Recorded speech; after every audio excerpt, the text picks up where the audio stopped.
LSDM-ja ka dorëzuar kallëzim penal kundër kryeministrit Hristijan Mickoski, duke akuzuar për shkelje serioze të rendit kushtetues dhe juridik në shtet. Socialdemokratët thonë se kryeministri nga pozita e pushtetit ekzekutiv ka paralajmëruar publikisht ndjekje penale dhe ka targetuar individ nga opozita dhe familjet e tyre, gjë që sipas tyre paraqet ndërhyrje të drejtë për drejtë në punën e institucioneve të drejtësisë. Бараме javното обвинителство веднъж да постъпи по кривичната приява. Kërkojmë që prokuroria publike të veprojë më njëherë mbi kallëzimin penal, të thras Mickoski në pyetje dhe të parandalohet rrezikimi i mëtejmë i rendit juridik. Le të dëshmoj prokuroria publike se askush nuk është mbi ligjin dhe se mund të veprojë në mënyrë të pavarur, e jo vetëm me porosi.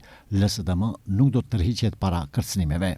Ekstradimi i ish-kryeministrit Nikola Gruevski mund të kërkohet vetëm pasi atij t'i hiqet e drejta e azilit në Hungari, tha sot kryeministri Hristijan Mickoski, pas kritikave të shpeshta nga opozita se qeveria po e zvarit qëllimisht procedurën për kthimin e Gruevskit në vend. За да се испрати барање за екстрадиција треба прво процедура да се тргне азилот. Тоа е првото, сега ако испратиме негатив. Ekstradimi i ish-kryeministrit Nikola Gruevski mund të kërkohet nëse në Hungari, ku ai ka marrë azil politik, atij i hiqet ky status.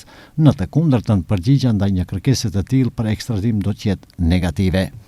Ndërkaq lideri Venko Filipçe në emër të LSDM-s ka dërguar letra zyrtare drejt Bashkimit Evropian, Komisionit Evropian, Parlamentit Evropian, raportuesit për Maqedoninë, si dhe ambasadorëve të vendeve anëtare të Bashkimit Evropian, për shkelje serioze të rendit demokratik dhe kushtetues dhe sundimit të ligjit në Maqedoni, siç thonë pas paralajmërimeve të Mickovskit për ndjekje politike.